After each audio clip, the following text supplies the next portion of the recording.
Bueno, buenas tardes. ¿Cómo están? Bienvenidos a este nuevo encuentro de la Comisión de Tributos Nacionales que coordinamos junto con mi estimado colega Fernando Díez. Soy Marcelo Núñez. Y bueno, en este segundo encuentro del año, que por lo que pude ver en las inscripciones y voy notando ahora en los ingresos, ha generado un gran interés. Vamos a tener el honor de contar con la participación de tres expositores que son verdaderos protagonistas del quehacer fiscal a nivel nacional. Cuando doy clase en la materia de finanzas públicas y derecho tributario en esta facultad y también en la maestría, dedico más de una clase a referirme a las responsabilidades que tiene la administración. Responsabilidades de formular el cálculo general de ingresos públicos, de controlar su ejecución, de evaluar el impacto eventual de reformas impositivas que se puedan llegar a proponer, intervenir en el diseño de instrumentos de política tributaria, de regímenes de promoción económica, asesorar al gobierno sobre cuestiones técnicas, legales, interpretativas, sobre cuestiones que hacen en definitiva la cuestión técnica, legal e impositiva relacionada con todo lo que tiene que ver con la aplicación, la interpretación, la percepción, el control y la fiscalización de los tributos. Y les voy a compartir un poco desde qué prisma está inspirado este encuentro. Pensamos en la necesidad de que Argentina cuente con un sistema tributario dotado de reglas claras, de previsibilidad, de claridad y de estabilidad normativa. Pequeña tarea. Hace años que venimos bregando por este sistema, todavía no lo hemos logrado, apuntamos a lograrlo y para eso vamos a tener la posibilidad hoy de ver y de escuchar a la contadora Balestrini, a Claudia Balestrini, que adelanto, voy a presentarlos a los tres. Ella es especialista en tributación por la Facultad de Ciencias Económicas de la UBA, es experta en fiscalidad internacional por la Facultad de Derecho de la Universidad de Compostela, tiene eh, perdón, tiene un posgrado hecho en la Universidad eh, de Santiago de Compostela, eso creo que lo dije, un posgrado en diseño y evaluación de políticas públicas realizado en la Universidad de Pompeu Fabra de Barcelona y ha participado también en un programa sobre temas de política pública en el Instituto de Investigación y Educación Económica de NYU. Ella es la actual subsecretaria de Ingresos Públicos y será quien va a abordar precisamente aspectos de política tributaria nacional, además de abordar el análisis de recientes dictámenes. En segundo lugar, expondrá el contador, disculpen, que tengo algún problema técnico y ahí estoy recomponiendo. Juan José Imirizaldu. Juan José es especialista en ingresos públicos, es director nacional de impuestos actualmente del Ministerio de Economía de la Nación, es miembro activo de la Asociación Argentina de Estudios Fiscales, es profesor en especializaciones y maestrías en diferentes universidades del país y expositor en cursos y conferencias. También es autor de libros y artículos de doctrina sobre la materia, en particular les recomiendo la lectura del tema por el cual va a exponer en el día de hoy, que está publicado en la revista Debates, que fue enfocada en impuesto a las ganancias y dirigida por la doctora Marisa Vázquez.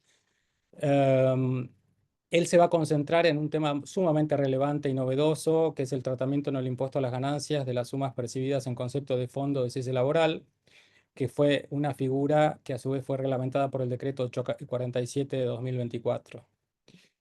Y por otro lado, también hablando de decretos, el 353, que fue el que emitió el gobierno el 22 de mayo de 2025, allí el Ejecutivo, bueno, estableció la simplificación y desregulación de todos los trámites relacionados con la inversión, con la adquisición de bienes, y le encomendó a Arca, en el artículo tercero, la implementación progresiva de una modalidad simplificada y opcional de declaración jurada en el impuesto a las ganancias para personas humanas y sucesiones indivisas a partir de los ejercicios iniciados a partir del 1 de enero de 2025, que tuvo reglamentación por parte de ARCA en la Resolución General 5704. Además, hay un auspicioso paquete de reformas. Seguramente ustedes han escuchado hablar del proyecto de reforma del principio de inocencia fiscal, que busca cambiar un paradigma, reconocer al contribuyente como un ciudadano que actúa de buena fe, no como un presunto evasor, lo cual de por sí es muy plausible como intención. Veremos, hay varios aspectos para trabajar y seguramente en el seno del Congreso lo irán tratando. Pero bueno, uno de los ejes del proyecto, que justamente es el vinculado con el decreto que antes mencionaba, el 353, es la reducción de la carga de cumplimiento tributario y el camino de esta simplificación. Y en ese camino vamos a contar con la ilustración de quien es la actual directora de Servicios al Ciudadano en ARCA, que es la doctora Carolina Lambardi. Ella es abogada, es especialista en tributación, abogada por la UBA, especialista en tributación por la Universidad Austral y, como dije, directora actualmente de la Dirección de Servicios al Ciudadano de ARCA, con lo cual es una persona más que idónea y adecuada para escuchar en este tema. Así que bueno, este entorno tributario más razonable, más uniforme, con menos litigiosidad, que es clave para preservar la libertad individual, fomentar la propiedad privada, hace que este encuentro sea sumamente importante y de verdad estamos muy agradecidos a Juan José, a Carolina y a Claudia por esta participación. Esperamos que todos quienes están asistiendo puedan aprovechar del conocimiento y de la experiencia que estos tres doctrinarios y funcionarios del gobierno en distintas áreas puedan brindarles y junto con Fernando estaremos atentos a las inquietudes que nos puedan hacer llegar por chat. Allí Fernando les subió en el chat y lo puede repetir el formulario de asistencia al evento que para nosotros genera un registro que, bueno, luego se administra a través del centro, pero más allá de la presencia y dejar asentada la misma, nos interesa que nos hagan llegar las inquietudes a través del chat para que si tenemos margen de tiempo para esto, podamos dar comienzo y responder a todas las inquietudes. Em, si les parece, damos comienzo con la exposición a cargo de Juan José, para lo cual, Juan José, te damos la bienvenida, te cedo la palabra y no sé si querés comenzar a compartir tu pantalla con todo gusto. Gracias a todos. Estás muteado, perdón. Ahí estamos. Ahora sí. Decía, buenas tardes a todos.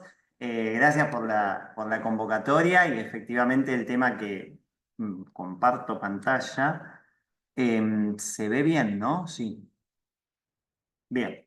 El tema por el cual me toca disertar está relacionado con el impuesto a las ganancias y en particular con una nueva figura que fue instituida recientemente el año pasado por la ley 27742, la ley de bases, pero en particular es una figura que se reglamentó y que operativamente hablando se han dictado normas para llevarla a la práctica hace poco. De hecho, hasta la semana pasada continuaron saliendo, publicándose en el boletín oficial diferentes normas al respecto. Que tiene que ver con esto que está en el título, que es el sistema de cese laboral y el tratamiento que tienen las sumas que se perciban como consecuencia de su aplicación en el impuesto a las ganancias.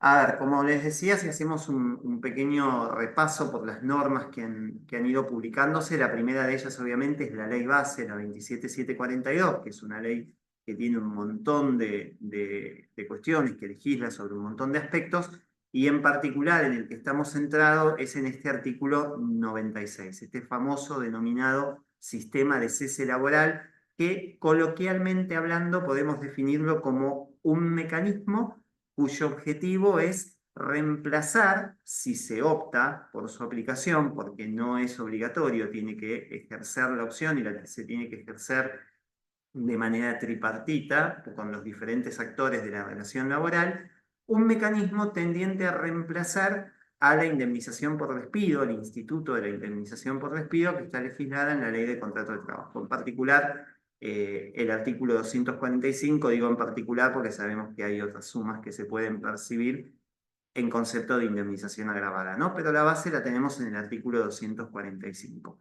Este sistema de cese laboral lo que busca justamente es que en la medida en que medie un acuerdo entre los diferentes actores de la relación, esto es el empleado y el empleador, y de hecho habiendo un convenio colectivo de trabajo también por parte del gremio correspondiente y por supuesto enfocándolo a cada empleado en particular, es decir, no es que se toma una decisión que afecta al conjunto, sino que esto es algo más a título personal. Este sistema de cese laboral viene a reemplazar, llegado el momento, si es que ocurre, a lo que es el instituto de la indemnización por despido. Entonces es un régimen absolutamente alternativo, opcional, a ese instituto que está en el convenio colectivo de trabajo. Lo menciona el artículo 96, lo crea el artículo 96 de la ley 27742 y lo reglamenta el decreto 847 de 2024. Este decreto en realidad reglamenta las diferentes reformas que la ley base introdujo en la ley de contrato de trabajo. En particular, en lo que a nosotros respecta, nos centramos en el capítulo 3 del anexo 2 del decreto 847 de 2024, que es donde nos vamos a encontrar con un artículo en particular que nos va a señalar el tratamiento que las sumas que se perciban en concepto del cese de la relación laboral, habiéndose aportado a este sistema, qué tratamiento tienen en el marco del impuesto a las ganancias. Por eso hoy nos vamos a quedar con un artículo en particular, porque insisto, el resto del decreto lo que hace es, por un lado, reglamentar los diferentes aspectos de la reforma laboral introducida por la ley 27742 y por el otro, llevar a la práctica o sentar las bases para llevar a la práctica este sistema de cese, esto es con las diferentes modalidades en que puede implementarse, porque sabemos que puede haber un sistema a nivel individual, puede llevarse a cabo a través de un fideicomiso o a través de un fondo común de inversión. Hay diferentes mecanismos para administrarlo en la práctica. Bueno, todos esos detalles, este decreto 847 de 2024 también los brinda.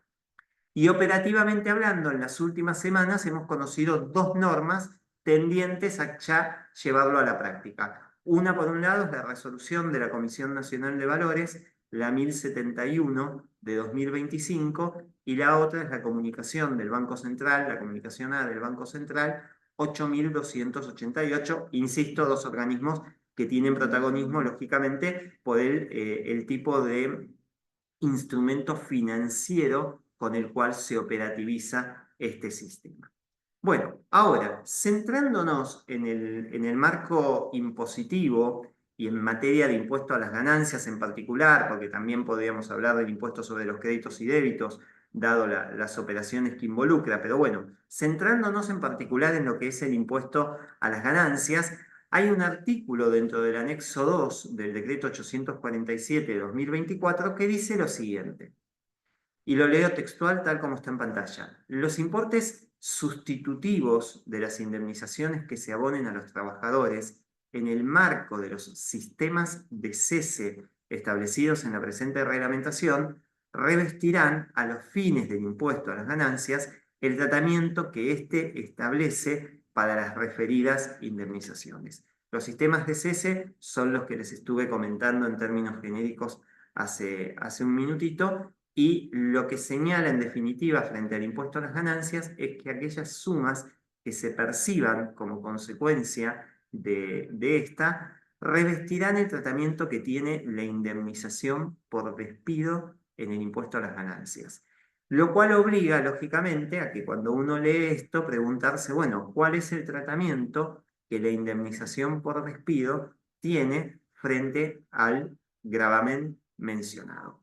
Y la realidad es cuando uno se va a la ley del impuesto, se encuentra con una historia en el marco de este concepto que es bastante amplia, bastante extensa, desde hace años que vienen produciéndose novedades en esta materia, ¿no? Y que, a ver, y no es que ha cambiado demasiado la norma, se han introducido algunas modificaciones, pero lo cierto es que hemos tenido mucho debate, por un lado, respecto de lo que es la interpretación, del alcance de la exención que está en la ley, la reforma que efectuó la ley 27430, por el otro, y finalmente, que no es menor, porque en definitiva es lo que terminó poniendo claridad acerca del alcance que tiene la dispensa, son los antecedentes jurisprudenciales luego volcados de manera sintética en la circular de AFIP, hoy la circular 4 de 2021.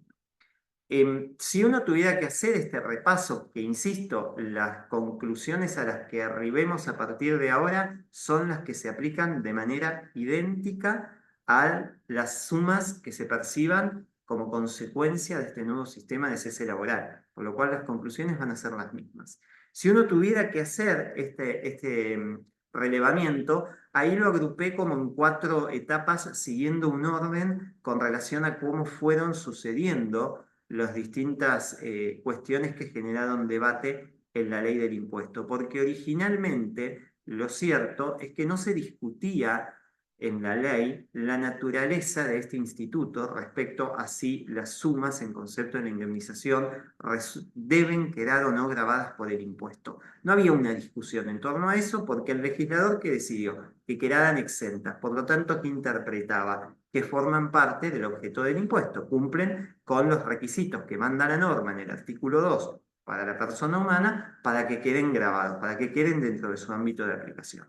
Y eso es lo que llevó al legislador, en aquel entonces en el artículo 20 de las exenciones, hoy en el artículo 26 con el texto ordenado de 2019, a señalar que, bueno, la indemnización por despido queda grabada hasta o mejor dicho, considerando un determinado mecanismo de cálculo que es el que me da la propia ley de contrato de trabajo. En aquel entonces, y me estoy yendo 20 años para atrás, lo cierto es que el debate giraba en torno a la posible confiscatoriedad que podía presentarse con relación a la aplicación del impuesto, considerando el tope indemnizatorio que marca, por un lado, la ley de contrato de trabajo y las sumas que efectivamente se percibieran. Eso sumado, porque la realidad es que con el paso del tiempo se agregó un problema adicional que estaba relacionado con el hecho de que en algunos casos la indemnización se calculaba sobre la base del 245 más una agravada considerando un aspecto en particular del sujeto que era despedido, como vamos a ver en un minutito, por ejemplo con De Lorenzo, la mujer que estaba embarazada, o con Cuevas por el adicional por estabilidad gremial. Pero bueno, lo cierto es que en esta primera instancia, cuando estamos frente a la causa de Bisotti y lo que se debatía en torno a la aplicación del impuesto, insisto, no era el objeto, sino la posibilidad de que se tornara confiscatorio o no, dado las sumas que por un lado se abonaban con relación al tope que se entendía, o que el fisco en aquel entonces entendía que debía aplicarse considerando la técnica que emplea la norma. Técnica que de aquel entonces a hoy no varió en absoluto. ¿Sí? Estoy hablando de la exención que hoy encontramos en el inciso I del artículo 26. Bueno, ¿qué es lo que dice la Corte? La Corte dice, bueno, el impuesto no puede tornar confiscatorio, no puede ser confiscatorio. Entonces, para evitar que sea confiscatorio, la Corte, ¿qué dice? Tiene un límite que debe considerarse con relación a la base salarial. Es decir, la base salarial no puede verse disminuida por el impuesto en un porcentaje mayor del 33%. Eso es lo que termina diciendo. Porque caso contrario, si supera ese 33%, el impuesto se torna confiscatorio. Por lo tanto, a partir de la doctrina Bisotti, lo que nos encontramos es justamente con este aspecto en particular respecto de cuál es el tope al que puede llegar el impuesto, porque todo lo demás, si lo supera, sería confiscatorio. Ese es el primer punto y esa sería la doctrina que surge, por eso lo titulo el tema de lo no confiscatorio o todos los aspectos que hacen a la confiscatoriedad en la causa Bisotti. Lo que ocurre a partir o con posterioridad a Bisotti es que cuando vuelve a discutirse en la justicia todo este tema de la indemnización por despido y el carácter de la exención, o mejor dicho, la limitación de la exención, la Corte Suprema, y acá yo me voy a centrar en 3 fallos en particular y los 3 del máximo tribunal, no voy a ahondar en lo que es la jurisprudencia de tribunales inferiores o en otros decisorios, porque me parece que estos son, por lo menos en mi opinión, los que centran la doctrina que viene de ahora en más. Lo que hace la Corte Suprema, a ver, empiezo por De Lorenzo, sigo un orden, ¿no? En De Lorenzo Media, ¿qué sucedió con la contribuyente, con la empleada? La habían despedido, ella estaba embarazada, entonces lo que se debatía estaba relacionado, por un lado, con el alcance de la exención y por el otro, con el hecho de que se estaban considerando 2 sumas. En aquel momento se debatía si la indemnización por despido, a la que se refiere la dispensa de la Ley de Impuesto a las Ganancias, se relacionaba con la indemnización del 245 o si esa persona cobraba un monto en concepto de indemnización agravada, la suma de los 2 conceptos debían verse como uno solo. Esto es como la indemnización por despido a la que hace referencia el impuesto. Atento a ello, lo que termina definiendo la Corte, más allá de unir todas las sumas que se percibieran calculadas en función de las disposiciones de la Ley de Contrato de Trabajo, en unirlas, en considerarlas como una única suma, lo que termina haciendo la Corte es metiéndose ya en la naturaleza de aquello que el contribuyente, o quien era contribuyente, porque justamente cobró la indemnización porque la despidieron, terminaba percibiendo. La naturaleza de esa suma con relación al objeto del gravamen. Y acá lo que introduce la Corte como novedoso, insisto, es el primer antecedente en que esto ocurre, pero luego lo replica en Cuevas y más adelante en Negri, está relacionado justamente con la naturaleza de esa suma y si efectivamente cumplimenta los requisitos para quedar alcanzada por el impuesto en función de la definición de ganancia agravada del artículo 2 de la ley. Y el máximo tribunal, que es lo que concluye en este aspecto, que no lo cumplimenta. ¿Y por qué no lo cumplimenta? Porque entiende que cuando uno analiza la teoría de la fuente, esto de, coloquialmente hablando, las ganancias habituales que quedan grabadas por el impuesto, y examina los requisitos de periodicidad, permanencia y habilitación, la Corte que entiende que si le estoy pagando una suma a una persona en concepto de una indemnización por despido, es porque ha perdido la fuente. Y al haber perdido la fuente, al haber desaparecido la fuente, entonces se pierde el cumplimiento de uno de esos requisitos que están en el apartado 1 del artículo 2 de la ley del impuesto, que como sabemos se tienen que cumplimentar de manera concurrente, porque si cae alguno, la ganancia agravada no es tal. Entonces eso es lo que termina efectivamente concluyendo la Corte. No hay fuente. Y si no hay fuente, no podemos estar discutiendo si la indemnización por despido está grabada o no, porque, o mejor dicho, hasta qué punto llega la exención con relación a la indemnización por despido, porque directamente no hay fuente y no hay ganancia grabada. Eso termina concluyendo la Corte en De Lorenzo. E insisto, como les decía hace un minuto, lo repite en Cuevas y en Negri.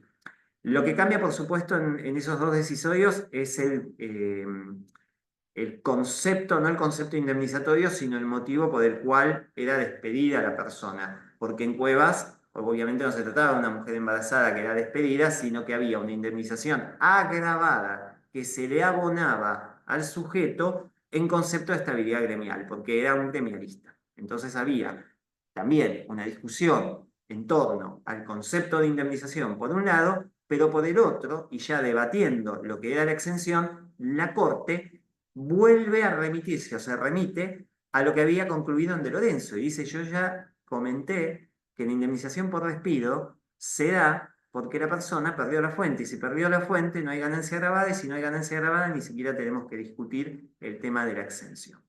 Y esto mismo, y ya como algo aún más novedoso, porque hasta este momento lo que encontramos que son 2 decisorios en donde se debate el tema de la indemnización, pero sobre 2 casos puntuales: indemnización por despido, sumado a que fuere agravado porque la persona estaba embarazada, o indemnización por despido sumado a que fuera agravado porque el sujeto era o se desempeñaba en la actividad gremial.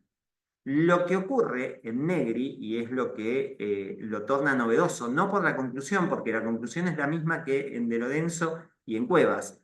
Lo que estás cobrando en concepto indemnizatorio no está grabado por el impuesto, no hay fuente. ¿Sí? La doctrina de la no imposición, podríamos denominarla. Lo novedoso es el origen de eso que se percibe, porque yo ya no es que estoy echando a una persona y esa persona determino el monto en función de lo que dice el 245 de la Ley de Contrato de Trabajo, sino que en realidad hay un convenio de retiro voluntario. Y lo que está percibiendo ese sujeto es una gratificación, ¿sí? Sin indemnización, pero ya un convenio firmado, acuerdo entre partes, retiro voluntario. Y la Corte vuelve asimilándolo en cuanto a su naturaleza a lo que había dicho respecto a la indemnización por despido, pero desde el punto de vista de la ley de impuesto a las ganancias, en que no hay fuente. Y no hay fuente porque ya no hay permanencia, desapareció esa fuente. Y por lo tanto, entiende de la misma manera que en los dos antecedentes anteriores de que no corresponde aplicar el impuesto. Entonces, hasta acá tenemos, por un lado, una doctrina de Bisotti de no confiscatoriedad y por el otro lado, una doctrina de no imposición en estos tres antecedentes. En el medio, porque hasta ese momento, si uno buscaba el criterio del fisco, encontraba que el organismo recaudador entendía que no debía aplicar el impuesto cuando fueran casos similares a cada uno de los tres fallos en los que había resuelto la Corte, de Lorenzo, Cuevas y Negri, y en el resto debía seguirse la doctrina Bisotti. Y bueno, en el medio llega la reforma que introduce la ley 27430 en la ley del impuesto, que originalmente, conforme lo había informado el Poder Ejecutivo, ¿qué es lo que hace? Indica en el mensaje de elevación, por eso digo lo que había informado el Ejecutivo, que la idea era eliminar la exención en aquel entonces del artículo 20 de la ley, porque se consideraba, se ratificaba, por lo menos entendía el Poder Ejecutivo, que debían seguirse, se adhería al criterio de la Corte Suprema, debía seguirse lo que dijo la Corte. Por lo tanto, el Ejecutivo entendía que la indemnización por despido ya no quedaba grabada por el impuesto y por eso proponía la derogación del inciso correspondiente a esa exención, porque directamente no estaba grabada. Y cuando uno examina el proyecto de ley que el Ejecutivo eleva con relación a este punto en particular, se encuentra con eso. Ahora, en el Congreso que ocurren dos cosas.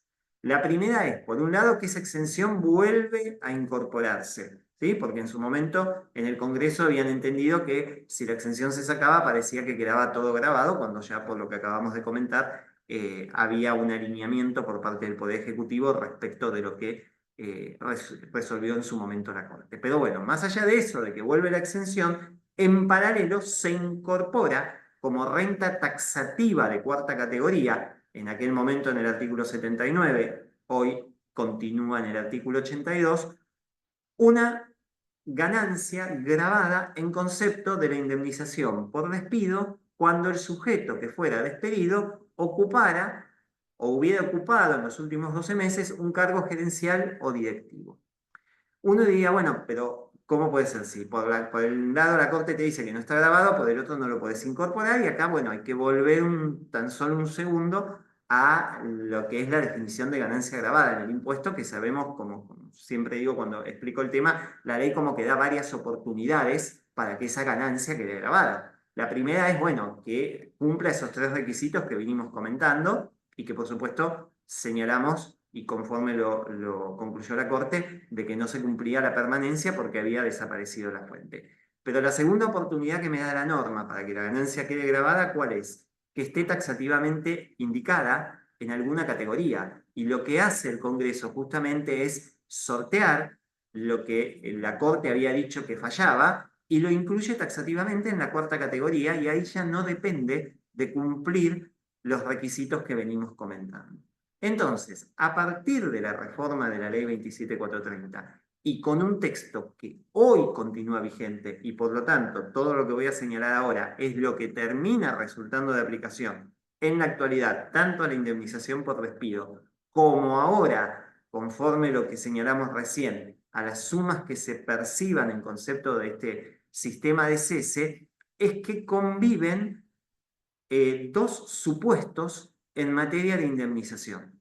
Un supuesto que está relacionado con la indemnización por despido para cualquier sujeto que no cumplimentara lo que indica o que no cumplimente lo que indica el segundo párrafo del artículo 82 de la ley, que es ejercer o haber ejercido en el pasado inmediato un cargo directivo ejecutivo, y el otro supuesto para quien sí ejerza en oportunidad de su despido o hubiera ejercido en el pasado inmediato ese cargo directivo o ejecutivo. La diferencia es sustancial, porque si estoy en el primer grupo de no estar formando parte de esos cargos, me ubico dentro de la doctrina de la no imposición a la que se refiere la Corte, más allá de la exención que está incluida en el inciso I del artículo 26. En tanto que, si estoy en el segundo grupo, como entro por la renta taxativamente mencionada en el artículo 82 de la ley, si cumplimento las condiciones que marca luego la reglamentación del impuesto, que está relacionado con percibir una indemnización que como mínimo supere los 15 salarios mínimos vitales y móviles, eso está grabado. Y estando grabado, le aplica la exención del 26I, que está plenamente vigente para ellos. Y aplicándole la exención del 26I, le aplica la doctrina de la no confiscatoriedad de Bisotti, que es lo que mencionamos en primer término. Por lo cual hay que tener en cuenta esos dos grandes grupos y en función del grupo en el que me ubique, deberé considerar la doctrina de la no imposición, primer grupo, no gerencial o no ejecutivo o directivo, o siéndolo que no tenga ese monto por encima de los salarios mínimos vitales y móviles que marca la reglamentación, o un segundo grupo que es el que efectivamente queda grabado por la indemnización que perciba. Y en función de eso, en ese supuesto en particular, es donde deberé considerar la exención del inciso I del artículo 26 con los lineamientos de Bisotti. Todo esto que acabo de señalar, a su vez, queda como una especie de texto ordenado, si se quiere, en la circular de la entonces Administración Federal de Ingresos Públicos 4 de 2021, en donde cada uno de estos supuestos está enunciado y, bueno, sigue, por supuesto, los lineamientos que acabamos de señalar, que incluso luego están volcados en el texto actualizado de la Resolución 4003 de 2017, que es la que aplican los empleadores. En definitiva, como para ya redondear este punto y volviendo a lo que nos convocó, que es este primer tema, cuando el artículo 19 del anexo 2 del decreto 847-2024 dice esto así tan sencillo, en definitiva, me obliga a todo esto, al estudio de todo esto, porque aquel que haya suscrito ese sistema o haya optado por ese sistema de cese, de acuerdo a la situación laboral que revestía en oportunidad de llevar a la práctica el cobro de la indemnización bajo este nuevo sistema, bueno, deberá atender a alguno de estos supuestos y en función de eso ver cuál de ellos le resulta de aplicación. Esta es la legislación que hoy tenemos en la práctica y por eso y tiene lógica que sean un espejo, porque vuelvo a lo que mencioné apenas comencé a hablar. Estamos frente a lo mismo, nada más que instrumentado bajo dos mecanismos diferentes. Pero si es lo mismo, lógicamente, sin importar el mecanismo, debe seguir la idéntica solución o idéntico tratamiento frente al. Muy bien. Dejo de compartir. Ahí está. Muchas gracias, Juan José, impecable, clarísimo. Insisto, ahora vamos a pasar por el chat el link a la revista para que como complemento de tu presentación también quien lo desee Dale, si pueda querés, después profundizarlo. te comparto la presentación, que no te la envié. Bueno, perfecto. Sí. Bárbaro. Sí, las presentaciones de todas maneras, lo que se comparte, lo que se sube va a ser esto se lo digo a toda la audiencia, el contenido de la, digamos, vía grabación de lo que es este encuentro, Bien. no los documentos en particular. Ah, perfecto. Eso en respuesta a Norman puntualmente, que lo planteó en el chat. ¿Cómo estás, Norman? Bienvenido. Bueno, en segundo lugar, de acuerdo al cambio de orden que dispusimos, ya habiéndola presentado, le damos la palabra a Carolina Lambardo. Caro, ¿estás ahí? ¿La ¿Y señal también? bien? Perfecto. Bueno, bárbaro, ahí voy a compartir. ¿Se ve? Ahí sí, ahí se ve perfecto. Bueno, bárbaro. Bueno, buenas tardes a todos. En primer lugar, le quiero agradecer a Fernando y a Marcelo la invitación a participar de esta jornada. Como adelantó muy bien Marcelo en el resumen que hizo al inicio, y yo les voy a contar un poco en qué avanzamos en materia de simplificación en el organismo, particularmente orientado a las dos declaraciones juradas, la de IVA y la de ganancias simplificada, a partir del decreto 353. Sin perjuicio de focalizar en las dos declaraciones juradas, como marco general, contarles que dentro del plan estratégico del organismo, que es un plan estratégico a 4 años, la simplificación es un pilar y uno de los objetivos que está trazado en ese plan estratégico y que es transversal a todo lo que nosotros estamos haciendo en distintos aspectos, es el objetivo de optimizar la relación entre ARCA y los ciudadanos en las distintas materias tributarias. Dentro de ese objetivo hay ciertos pilares que nosotros tenemos que tener en cuenta y que respetar en cada proceso, o bien en cada nuevo proceso o en cada proceso que está sujeto a revisión, y que tiene que ver con la reducción de la complejidad para que haya menos trámites, menor carga administrativa y menor carga de cumplimiento, facilitar la autogestión y la celeridad, o sea, que los servicios sean más ágiles para los contribuyentes, utilizar la tecnología y la trazabilidad para una gestión transparente y eficiente, y un cambio de paradigma en el sentido de no tener un enfoque punitivo al inicio, digamos, sino que el enfoque sea más proactivo, que esté centrado en el contribuyente y que todo lo que nosotros diseñamos tenga al contribuyente en el centro, promoviendo la formalización y profundizando la cultura tributaria. Esto es como contexto general y está reflejado en nuestro plan estratégico. Dentro de eso, particularmente referido a las obligaciones materiales, nosotros venimos trabajando ya hace un tiempo en simplificar la declaración jurada del IVA. Como muchos deben saber, el IVA es el impuesto de mayor recaudación y partimos desde un lugar en donde la situación era bastante compleja, porque de donde veníamos había 4 formas diferentes de declarar el impuesto, según el tipo de contribuyente y según la tecnología que utilizaba cada contribuyente. Así es que teníamos formularios que todavía estaban en SIAP, que era un aplicativo viejo con una computadora que no está en línea, donde se hacía la declaración jurada y luego se enviaba por un servicio web la declaración jurada al organismo. Otros lo hacían directamente en un servicio web. Después teníamos declaraciones juradas particulares para algún sector, como ser, por ejemplo, el sector agropecuario. Y teníamos un intento que hubo hace algunos años con relación a una declaración jurada simplificada que se llamaba IVA Listo, pero que el residual de contribuyentes que lo utilizaban era aproximadamente 3.000, de un total de 1 millón y un poco más. Y era tan simple que solo admitía contribuyentes que tenían una única actividad o bien que no tenían pagos a cuenta que agregar a lo que el propio sistema les traía.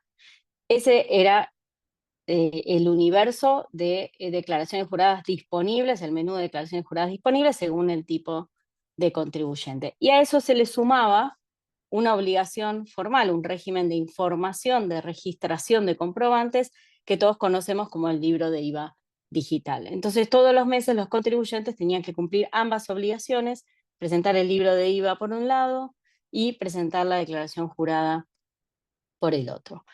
El rediseño de esta declaración jurada, por supuesto, no traía ningún dato del sistema y muchos campos tenían excesiva información que había que cargar. Entonces, partiendo de eso, lo que se empezó a trabajar es en el rediseño de toda la declaración jurada para llegar a un único formulario de declaración jurada, que por supuesto sea a través de una aplicación web, que unifique los distintos tipos, que de alguna manera esa declaración jurada se adapte según el tipo de contribuyente, que la declaración jurada cargue ya los datos con los que cuenta el organismo para facilitar la carga y la presentación. Por eso hay una precarga sistémica de datos y la optimización de los datos, en el sentido de no solicitar dentro de la declaración jurada datos que no son relevantes desde el punto de vista de la determinación y con los que ya cuente el organismo a través de otros mecanismos, como podrían ser regímenes informativos, por ejemplo. Entonces, a partir de ese concepto, lo que se hizo fue integrar dentro de la declaración jurada de IVA también el libro de IVA digital. De esa manera, dos obligaciones diferenciadas se unificaron en una única declaración que comienza con un módulo de registración electrónica de operaciones en donde el sistema, en primer lugar, le va a hacer algunas preguntas al contribuyente, luego registra los comprobantes, luego pasa a un módulo de determinación del impuesto y termina determinando el saldo a ingresar. Todos estos módulos tienen un orden cronológico y son obligatorios. Entonces, todo lo que vimos de 4 formularios más el libro de IVA digital se simplifica en este nuevo formulario que se llama 2051. Y para ahondar un poco en la simplificación y en la facilitación que llevamos adelante con este proceso, cuando el contribuyente ingresa al formulario, contesta una serie de preguntas. ¿Y eso qué objetivo tiene? Tiene el objetivo de que la declaración jurada se vaya adaptando a las situaciones particulares de cada contribuyente, de forma tal que no le muestre rubros en donde el contribuyente nada va a tener que declarar por su propio perfil. Entonces, de esa manera se va adaptando y por eso logramos que distintas actividades puedan unificarse en un único formulario. El primer paso, que es la registración electrónica de operaciones, es lo que todos conocen como el libro de IVA digital. Ahí el sistema ya trae todos los comprobantes que tenemos. Por supuesto que en este punto lo que sí quiero aclarar es que esta declaración jurada de IVA simple, como así la denominamos, es un proceso que es escalable, en el sentido de que hoy hay ciertos datos que nosotros podemos disponibilizar, pero por supuesto hay ciertos proyectos que nosotros también tenemos que avanzar para poder contar con más información. Por ejemplo, en algunos casos, comprobantes con los que no contamos porque hay ciertos sujetos que desde el punto de vista del régimen de facturación están exceptuados de emitir comprobantes. Entonces, esa información no la podemos precargar porque no se emiten comprobantes respecto de determinadas operaciones. En eso también estamos avanzando para poder incorporar mayor información a la declaración jurada. Fue puesto a disposición de los contribuyentes lo que tienen que hacer es discriminar por actividad esos comprobantes y pueden todavía en esta instancia realizar ajustes, ya sea incorporando más información, más comprobantes que no están incorporados, haciendo determinados ajustes al débito o al crédito fiscal, por ejemplo, por el momento de perfeccionamiento de los hechos imponibles, y una vez que culminan con esos ajustes que hacen, confirman la registración de los comprobantes. Y allí pasan a un módulo en donde proceden a la determinación del impuesto y el débito y el crédito fiscal en este módulo ya no se puede modificar porque quedó compuesto en el paso número 1. En este punto, el sistema va a tomar del sistema de cuentas tributarias el saldo técnico del periodo anterior y se permite el ajuste al contribuyente para determinados casos especiales. Como ven, lo que nosotros intentamos con esta declaración es poner a disposición del contribuyente información que surge de diferentes sistemas donde van a alimentar a esta declaración jurada. Y por último, en el tercer paso, se determina el saldo a ingresar, y aquí es donde el sistema trae las retenciones y las percepciones sufridas por el contribuyente, pero como el sistema de retenciones todavía no abarca la totalidad de retenciones o percepciones que puede sufrir el contribuyente, se permite editar, se permite cargar otras que no estén en el sistema. De vuelta acá, el SIRE, que es el Sistema Integral de Retenciones, es un proyecto en el que nosotros estamos trabajando y que en algún punto va a incorporar la totalidad de las retenciones y percepciones para poder alimentar esta declaración jurada y otras. Como característica en los formularios que estaban en vigencia, en muchos casos había que cargar información manual.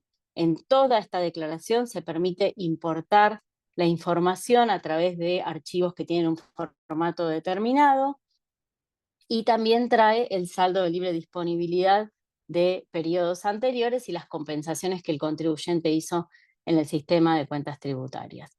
Y también se permiten ajustes. Esto en términos generales y como para contarles la simplificación de la declaración jurada de IVA simple, y acá en este punto lo que quiero resaltar es la forma en que se resolvió implementar esta declaración jurada simplificada. Por supuesto que era el objetivo primordial no poner en riesgo las presentaciones, no poner en riesgo el cumplimiento, no poner en riesgo la recaudación. Y también facilitarle a los contribuyentes la posibilidad de conocer el sistema, de adaptar sus propios sistemas de gestión para poder hacer estas presentaciones. Entonces se resolvió hacer un periodo de transición. Y ese periodo de transición implica que desde el periodo fiscal junio hasta el periodo fiscal octubre, inclusive, el uso de este formulario resulta optativo. Los contribuyentes pueden continuar presentando su declaración jurada por los sistemas habituales con que lo venían haciendo hasta ahora. Si eligieran en alguna posición utilizar este formulario, este IVA simple, podrían al mes siguiente volver al esquema de declaración anterior sin problema, mientras estén entre los periodos junio y octubre. En el caso que opten por presentar el IVA simple, quedan exceptuados de cumplir la obligación del libro de IVA digital. ¿Por qué? Porque el formulario 2051 incluye al libro de IVA digital. En cambio, si presentan la declaración jurada por los esquemas habituales, están obligados también a presentar el libro de IVA digital hasta octubre, inclusive. Luego de octubre, el periodo fiscal noviembre, la posición de noviembre, es la primera posición obligatoria para presentar la declaración jurada por este formulario, por el 2051, que es la que tiene vencimiento en diciembre. Y a partir de ahí, los sujetos responsables inscriptos ya no tienen obligación de presentar el libro de IVA digital. En cuanto a rectificativas, para todo lo que es periodo mayo anterior, tienen que seguir usando los formularios anteriores. En el periodo de transición pueden rectificar la declaración jurada con el formulario que quieran, con el que utilizaron anterior o con el 2051. Y a partir de noviembre, solo el 2051 va a servir para rectificar declaraciones juradas. Y por último, compartirles la experiencia del primer mes de transición, que fue el mes de junio, y cómo implementamos nosotros hacia afuera esta declaración jurada. En el mes de abril, desde la Dirección de Servicios al Ciudadano, en conjunto con las otras áreas del organismo, organizamos reuniones con las entidades profesionales, les contamos el proyecto, les mostramos el sistema, les dimos usuarios para que ingresen a conocer el sistema y se familiaricen con la nueva declaración jurada, puedan empezar a trabajar en las adaptaciones en sus sistemas. Hicimos capacitaciones y talleres para mostrarles cómo funcionaba la herramienta y abrimos un canal de diálogo con las entidades profesionales y con las cámaras empresarias, en donde contestamos preguntas e inquietudes, fallas del sistema, nos enviaban casos en donde no podían hacer las presentaciones y tuvimos una transición hasta ahora de este primer mes de carácter colaborativo, en donde lo que podemos ver en resultados es, en primer lugar, afirmar que no hubo una afectación en el cumplimiento de la obligación de presentar la declaración jurada. Hay más de 1 millón de presentaciones realizadas y el 60% de las presentaciones se pudo hacer con este formulario nuevo. Por supuesto que tenemos mucho trabajo por delante para llegar al 100%, que es lo que va a ocurrir o debería ocurrir en el mes de noviembre, cuando ya va a ser obligatoria esta presentación, y la realidad es que el primer mes nos ha arrojado un resultado que para nosotros es más que satisfactorio, y también nos ha dejado como organismo tareas, digamos, importantes a llevar a cabo en este periodo de transición para resolver algunas cuestiones que ahí están mencionadas, pero bueno, son muy específicas, que fuimos relevando en relación a problemas de cumplimiento, para mejorar la herramienta y para ayudar a que, en definitiva, se pueda implementar en el periodo establecido. Bueno, esto con relación a IVA simple. También quería compartirles en qué estamos trabajando en relación a la declaración jurada simplificada de ganancias para personas humanas y sucesiones indivisas. Y acá, además de haberles contado que es objetivo estratégico del organismo la simplificación y la facilitación, como marco normativo es importante tener en cuenta el decreto 353 del 2025, que se dictó el 22 de mayo de este año. Este decreto, en el marco de las acciones de regulación que viene llevando a cabo el Gobierno Nacional, contiene 2 cuestiones que le encomienda a ARCA para implementar. Una de las cuestiones principales es la implementación progresiva de una modalidad simplificada y opcional para presentar la declaración jurada de impuesto a las ganancias para personas humanas y sucesiones indivisas que sean residentes argentinos y siempre que obtengan de manera exclusiva rentas de fuente argentina. Este es el ámbito de aplicación de esta declaración jurada simplificada que el Poder Ejecutivo le encomendó a ARCA. Y esto es actualmente, independientemente del proyecto de ley que se encuentra en el Congreso, en lo que nosotros como organismo estamos trabajando y estamos diseñando para poner a disposición para el periodo fiscal 2025. ¿Por qué?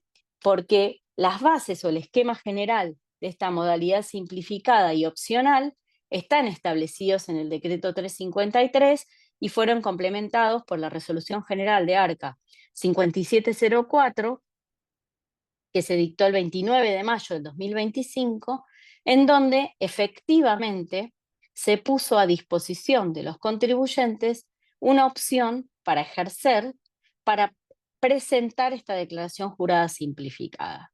El ámbito de aplicación subjetiva, como dijimos, es personas humanas, sucesiones indivisas, residentes argentinos. Y siempre que obtengan, por el momento, rentas de fuente argentina con carácter exclusivo. Esta opción que se puso a disposición de los contribuyentes implica que ingresan, ejercen la opción, está disponible desde el 1 de junio del 2025 y quedan caracterizados en nuestro sistema para presentar esta declaración jurada simplificada. No hay ni un plazo límite, digamos, para ejercer la opción. Por supuesto, el plazo límite es el primer vencimiento general de la declaración jurada del 2025, que ocurrirá en principio en el mes de junio del 2026. Entonces, hasta el día en que se presente esa declaración jurada se puede ejercer esta opción. Aquel que ejerza la opción y después se arrepiente o bien obtiene renta de fuente extranjera y no puede ingresar por este régimen, puede desistir de la opción y tiene tiempo de desistir, por supuesto, hasta el vencimiento general de presentación de la declaración jurada. Y como les dije, a partir del periodo fiscal 2025 o los ejercicios fiscales 2025, ya se puede utilizar. Nosotros nos encontramos trabajando en esta declaración jurada simplificada. Y hay ciertas premisas que tenemos que cumplir y que establecimos para esta declaración. En primer lugar, la primera que ven ahí es la declaración jurada simplificada no va a requerir los datos patrimoniales, ni de inicio ni de fin, ni tampoco el monto consumido. Y eso lo dice el propio decreto, en donde establece que aquel que ejerce la opción para presentar la declaración jurada simplificada queda exceptuado de cumplir las obligaciones que establece en el anexo el decreto reglamentario de ganancias en el artículo 3º, párrafo 2º y 3º, que es la de informar patrimonio al inicio y al fin y los montos consumidos y adeudados. Entonces, esa información dentro de la declaración jurada simplificada no se va a exigir. Eso no obsta a el control que puede hacerse. Otra premisa que nosotros tenemos en este proyecto es la de precargar datos y ponerlos a disposición del contribuyente. De la misma manera que les conté, en el caso del IVA simple, toda la información con la que cuente el organismo se va a poner a disposición en el formulario de la declaración jurada. Otra premisa es la simplificación de los datos, es una sustancial reducción de los datos que se van a pedir. Hoy por hoy, la declaración jurada de ganancias para personas humanas, sucesiones y divisas, en sus distintos rubros pide mucha información, mucha apertura de datos, por ejemplo en inmuebles. Bueno, esta declaración simplificada está pensada y se está trabajando en reducir la información a solicitar y que esa información sea la estrictamente necesaria para la identificación del bien que se está declarando y para eventuales acciones de control posterior, pero no información que no resulte de utilidad bajo ningún punto de vista para el organismo con carácter posterior. También estamos pensando en incorporar que en el momento en que el contribuyente esté, hay alguna inconsistencia o algún dato para revisar, de forma de reducir el margen de error o reducir la litigiosidad. Y también vamos a trabajar en la adaptación de la declaración jurada según el perfil del contribuyente. Esto implica que la declaración jurada se va a adaptar a las distintas situaciones y no le va a mostrar al contribuyente todos los rubros de todos los tipos de renta, de todos los gastos deducibles, si el contribuyente tiene, por ejemplo, un perfil muy simplificado. Para eso también vamos a hacer en un módulo que el contribuyente tenga que responder algunas preguntas como para ir adaptando la declaración jurada a su perfil. Y acá en rasgos generales, esto es el diseño general que estamos trabajando de una instancia en donde se van a integrar los datos, con un módulo que tenga que ver con el perfil del contribuyente, otro módulo en donde el contribuyente va a integrar los datos de ingresos, gastos y algunos ajustes, en donde ahí nosotros vamos a poner a disposición del contribuyente la información con la que contamos, un módulo destinado a las deducciones personales y generales y a los quebrantos, y otro módulo a los computables y saldos a favor. Todo ese módulo de integración en donde el contribuyente, además de toda la información que nosotros podamos ponerle a disposición, va a poder hacer ajustes e incorporar lo que no esté incorporado o quitar aquello que no corresponda, va a cerrar esa instancia de integración para luego sí tener la declaración precargada y simplemente confirmarla o volver a editarla si considera que hay algún error. Y bueno, esto era un poco lo que les iba mencionando. El objetivo del perfil del contribuyente es mostrar solo las pantallas necesarias.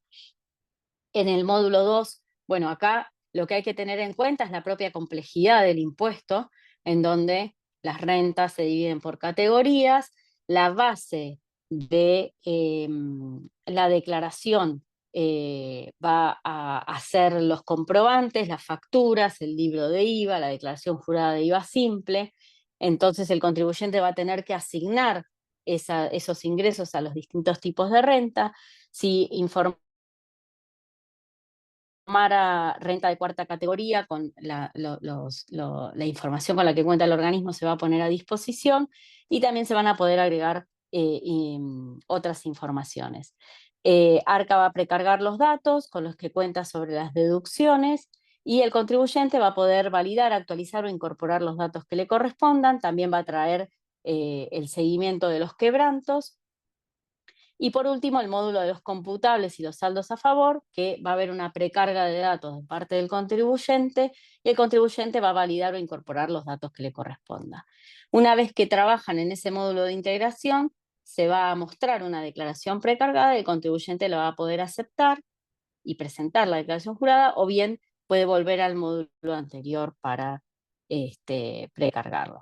Esto, lo que les quiero aclarar es que nosotros estamos trabajando en el diseño de esta declaración jurada, y todas las cuestiones particulares o pormenores o cuestiones muy específicas no estamos todavía en esa instancia de definición. Estamos en la instancia de definición de la ingeniería de la declaración jurada y de la determinación de dónde vamos a tomar nosotros los datos para poder alimentar esta declaración jurada. Tengan en cuenta que esto se implementó la opción a partir del 1 de junio, y nosotros tenemos, digamos, tiempo todavía como para trabajar y poner a disposición de los contribuyentes este formulario el año próximo. Entonces hay muchas cuestiones muy específicas que todavía no están resueltas, cómo se van a contemplar, pero bueno, todo lo que corresponda a contemplarse dentro de la declaración va a estar. Hoy por hoy no estamos en una instancia en la que podamos dar mayores definiciones o cuestiones específicas, pero nos parece importante contarles hacia dónde va esta declaración jurada simplificada que tenemos que poner disponible el año próximo. En resumen, digamos, y ya como eje que nosotros tenemos en materia de simplificación, es utilizar la información con la que contamos, exponer la complejidad, reducir la cantidad de datos cuando no son necesarios, la posibilidad de validar cierta información antes de presentarla. También estamos trabajando en electrónica para poder contar con mayor información, y la idea y el norte es reducir el costo de cumplimiento. 353, también en el artículo 4 se encomienda a ARCA hacer una revisión de todos los regímenes que tiene implementados. Y esa revisión de regímenes informativos, de regímenes de retención, bueno, todo eso es un trabajo que nosotros abordamos de manera integral. Particularmente a partir del decreto 353 se derogaron regímenes de información relevantes, como los que ahí a modo de ejemplo señalo, como el COTI, como el Siti Escribanos, un régimen informativo de expensas, el régimen informativo de operaciones de compra-venta de automóviles, de consumos relevantes, y seguimos trabajando en esa simplificación. Anteriormente ya se habían eliminado otros regímenes informativos. Y lo que a nosotros nos dirige en materia de regímenes informativos son dos cuestiones: o bien algunos regímenes informativos que fueron establecidos en algún momento, en donde había un objetivo determinado en ese momento para establecer ese régimen informativo y contar con esa información, y tal vez hoy en esta revisión que estamos haciendo integral, ese objetivo ya no tiene sentido y por eso podemos Perdón, Carlos, se nos cortó el audio. avanzar en la derogación del régimen. Perdón, Carolina, se nos cortó el audio. ¿Podés repasar el último Hola, ¿me concepto? escuchan? Ahora sí, sí. Ahora sí, se cortó por unos segunditos. ¿Ahora sí me escuchan? Perfecto. Eh, Retomo desde medidas de simplificación, ¿les parece? Dale. Perfecto.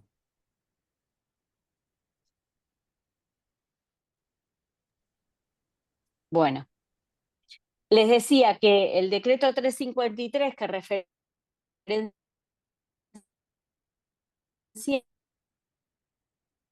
Caro, además Carolina, perdón, pero mira que se te entrecorta. A ver si de podemos. habernos encomendado el establecer esta declaración jurada simplificada de ganancias de todos los regímenes que tenemos establecidos. A ver, a ver. Ahora estamos, ¿eh? Yo me veo conectada sin problema, pero a ver. Dale, ahí parece como que Ahí dice sí. conecta. Ahí está perfecto, dale. ¿Sí me escuchan ahí? Sí, sí, perfecto. Bueno, les decía que el decreto 353 también nos había encomendado la revisión de los regímenes que tiene establecido acá. Nosotros, si bien veníamos trabajando en una revisión, porque en el contexto de desregulación y simplificación de la política del gobierno nacional, más nuestro plan de gestión y nuestro plan estratégico, hicimos una nueva revisión a partir del decreto 353, se derogaron todos estos regímenes informativos que están acá, el COTI, el sitio escribanos, el régimen de información de expensas, el de operaciones de compraventa de auto.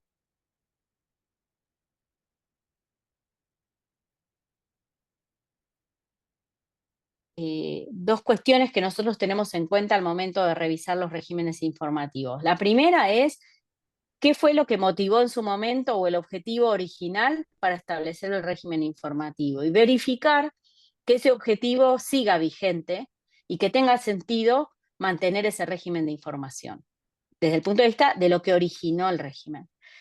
Y lo otro que nosotros verificamos es el uso que le damos a esa información y si realmente es una información que es valiosa para algún aspecto de recaudación, de fiscalización, o bien si también, si esa misma información la obtenemos de alguna otra fuente, que no sea ese régimen informativo, para evitar la duplicidad.